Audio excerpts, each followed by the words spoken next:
For those that make over $200K a year, what do you do? Write in the comments what you think about it. What does someone who makes $200,000 a year do? Enjoy the show. Story 1. Making about $600–800K a year now.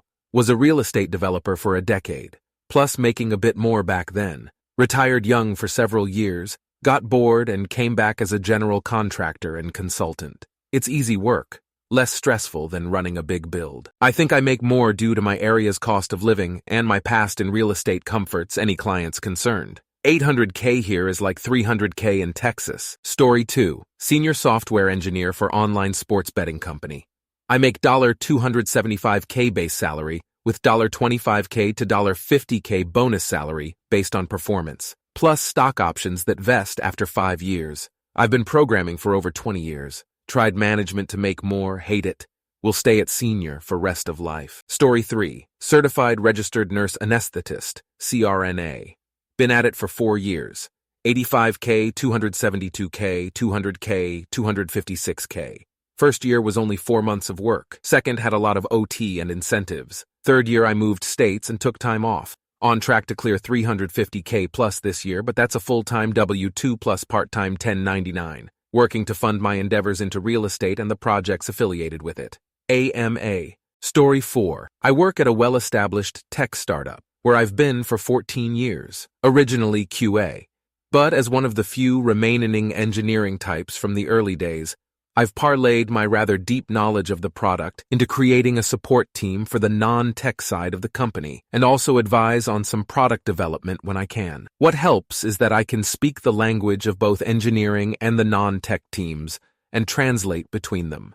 I got here after a pivot in my mid-20s, leaving graphic design, where there was not much money, and returning to university at 25 for a CS degree once I realized that the original .com era was passing me by. What I've learned over my career is that it helps to be versatile, well-read, well-spoken, friendly to everyone, and as apolitical as possible unless you really care about something, and to try to always build on your previous experience. In my case, previous design experience gave me an eye for detail in product UI. It's also important to make sure to always advocate for yourself, which I learned the hard way after staying way too long at a larger company, without comparing my pay with the market or requesting raises. Story 5. I work 4 jobs. None are full-time. Total income is $150K, $165K/year, depending on work availability and how much I feel like working.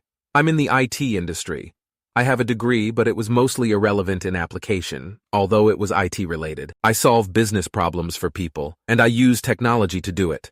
I'm a jack of all trades, so programming, databases, DevOps, sysadmin, business consulting, and management. Basically, I come in and advise businesses, new and old, how to make themselves more efficient, or how to build a product in a way that it won't suck and will actually make some money. I run my own company to serve as an umbrella for this activity, and I interface with multiple clients, some as a long-term contractor, others short-term, and others as a partner. The real money comes in making yourself an expert in a developing field. Story 6. I am an engineering consultant, and my wife is a finance director. We both love our work, are career-oriented, and are 28. We plan to switch to part-time consulting in our mid-30s when we have kids and be stay-at-home parents. My wife is incredible, intelligent, kind, and good with people.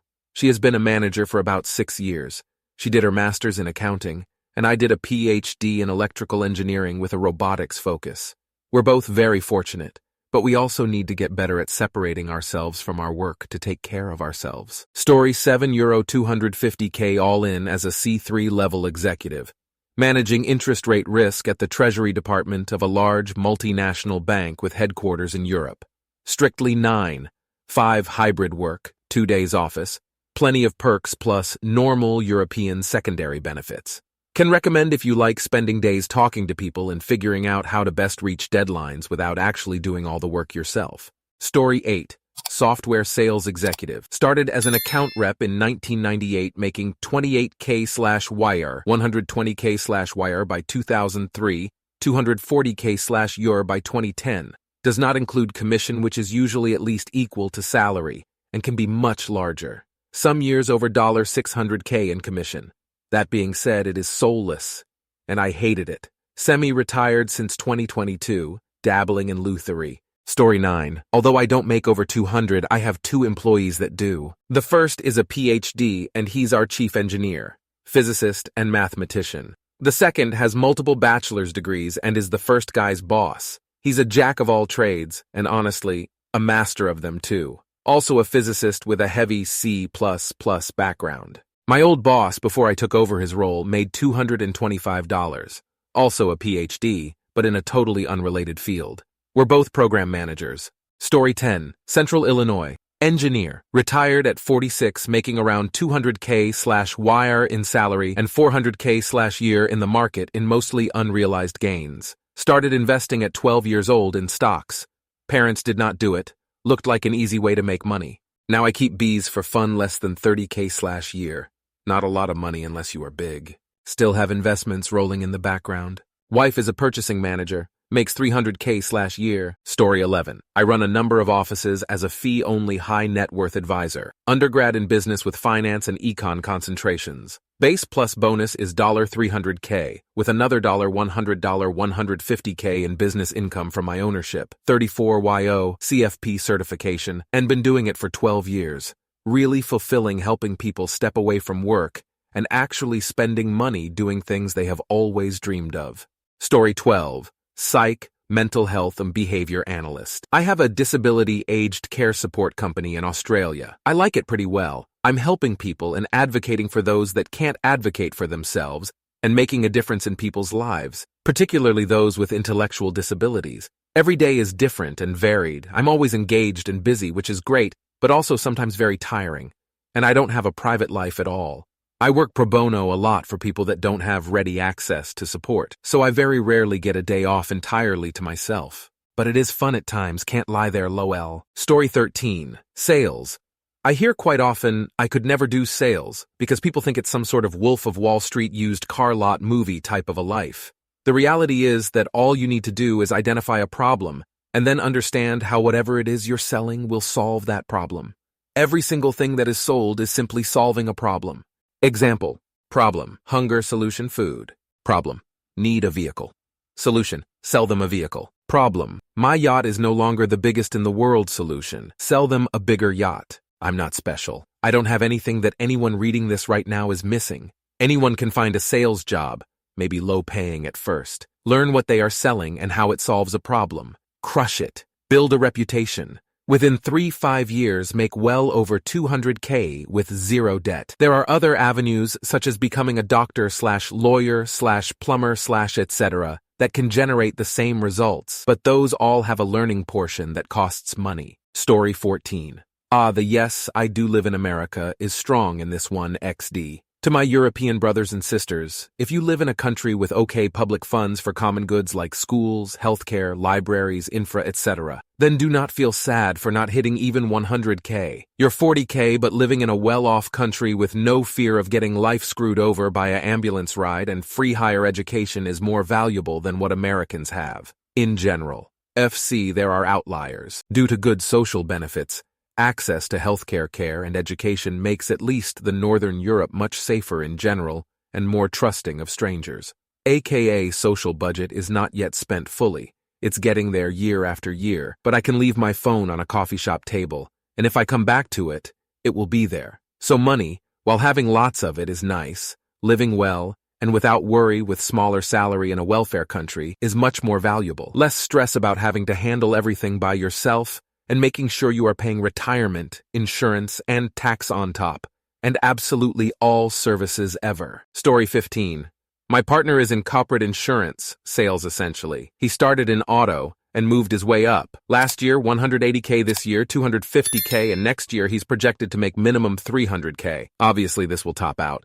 Most people make 500K to 1 mil after 15 years. Very high stress, as most sales roles are. Losing one client could half your income, depending who, what they are. But there are lots of perks too. We're Canadian and just went on an all-expenses-paid trip to Orlando for a week. We stayed at the Ritz.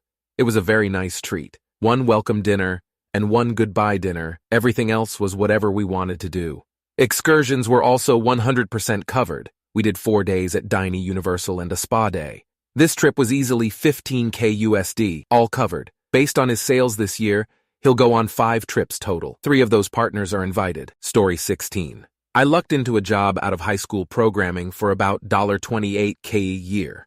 I changed jobs every couple of years until I was making around $80K in Iowa around 2010. Not a bad income. But I got an offer to move to CA for double my income. So there I jumped from $80K/year to $160K/year. A few years after that, I moved to a much larger company earning around $180K/year. That grew to $200K/year and then $200K/year plus up to 25% bonus.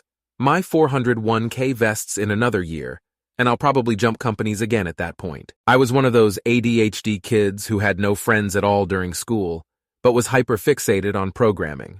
For my first job, I lucked into a developer position, and I grew that to team lead, that I grew to architect, to that I grew to a director-level position, all across different companies at different times. The only times I ever made significant salary gains was when I switched companies. It doesn't matter how much praise or accolades I received at the company I was at. I earned more by going somewhere else. I got started in my career as a programmer, but today I'm more of a general problem solver for businesses as a technology consultant. I help businesses build better products and deliver better software. My ultimate goal at any company I'm at these days is to replace myself. I like solving major corporate technology issues and then moving on to the next emergency. I'm just lucky that there are so many desperate, ineffective companies that I always seem to have more work. Story 17. I'm at 140K at 27. I project by mid-30s. I'll be at 200K plus. I am an HVACR tech and own rental properties, a laundromat, and some vending machines. I just don't spend money and reinvest it. Of my listed net income, I only spend 30K on myself, and the rest is reinvested and saved for more properties, vending machines, rainy day funds, etc. I work for a major beverage distributor as of right now and make 80K. The rest is from my businesses. I have several employees I employ and have a live-in cleaning lady cook. Story 18. Went to a major, not prestigious university, majored in MIS, had internships every summer, got hired as a business analyst by a credit bureau out of school, 60K, became a project manager, 70K, moved to a solution engineering role, 80K, left that credit bureau for a competitor, 130K plus 15% comp, been there for several years, 185K plus 15% comp. Credit bureaus rule. They're so big they have something for everyone, make enough money that their pay is competitive and won't go out of business anytime soon. Story 19, 340K if you include stock. Software engineer, I like my job, but it is a lot of work and stressful at times. When working on a product used by many, small mistakes can be devastating. I'm mostly front-end, so less stressful than it could be, but I think you really have to like software engineering and be willing to put in a lot of hard work to survive in my current position. I started my career making 70K at a mutual fund, moved to a small startup for 120K. Then that startup was acquired by a major company, getting me to the final number. I think I was very lucky, but as they say, luck favors the prepared. I made many decisions in my career that were oriented towards working in places with people I felt were going places, and it ended up working out. Story 20. I graduated in accounting and worked the Big Four accounting track for a few years, then 3 more as an internal auditor and financial analyst. Was making about $80K after 6 years in the late 90s. Quit that to start my own eBay reselling business and did that for 8 years until 2008. Made around $100K/year until eBay's commission structure changed in July 2008. My reseller business became unprofitable overnight. At 36, I suddenly had no career, so started my own board game publishing business. Launched my first Kickstarter in 2011 and have done over 50 of them now. Many years in there, just scrapped by making about 50K. Here I am in my early 50s, and since COVID, sales have more than tripled, and I'm making well over $200K, well over. Our most recent Kickstarter ended a few days ago at $748K, hoping for a $1 million project by next year. Those of you in your mid-30s who don't know what to do yet, don't give up hope. Story 21, a combination variant of IT security and technical legal consulting in the Swiss financial services. I'm a jack of all trades and a master of more than a few. Luckily for me, those skills I have honed are in high demand for financial multinational entities and state regulators, and are not common in the combination I can demonstrate competence in. Plus, when I say something in a meeting, for some reason, Even the execs present will weigh the advice well. Including the various bonus I earn, the gross income is enough to be relatively comfortable by Swiss standards, if not yet in the 10%. I'm also cheap at the price, with direct results of my work saving the recipient much more than they pay me. Story 22. My husband is a lawyer who is not miserable LOL. He's a partner at a small family law firm, comes home every day for lunch. He doesn't do litigation. That's a big reason why he likes the kind of law he practices. Also want to say what he makes every year varies, but every year he makes a little more. This year it was $150K. He takes days off. He goes to all of his kids' school functions, and we travel once or twice a year. Also helps that we live in a city where the cost of living is not as crazy as it is in other parts of the world. Anyways, that's not $200K, but combined with my income, we're there, and we've got everything we want and need right now. His uncle practices with him, and he easily makes more than that because his rates are higher. Story 23. No offense to those that are making this kind of dough, but most of the people I've come across in life that are in this income bracket are paid handsomely because the job is not fulfilling, and therefore the money is to get people in. Think sales, corporate management, attorney representing corporations or chasing ambulances, senior engineer/VP for big tech, energy company, or major defense contractor. This isn't a rule at all, but most situations. Story 24. I make hardware products at a well-known old tech company. I like to believe that I dent the future. I have severe imposter syndrome, but I'm aggressive about making decisions to help our users' experience be the best I can possibly make it. I invest. I just like the stock. Before that, I worked in marketing. In sales, I delivered pizzas. I developed software trade shows. I helped you experience a well-known software app. I helped others advertise to you. I was a telemarketer for scanning electron microscopes. I had my own company that failed, twice. I earned a university degree that I don't use, except as a platform to help me try to understand humanity. Story 25.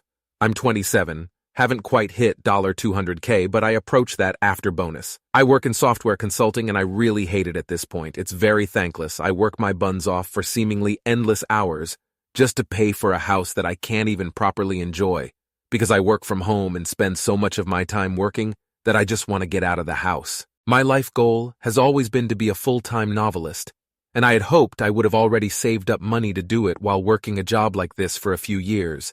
But you end up in a relationship, and you have money, and it's almost expected that the stuff comes with it.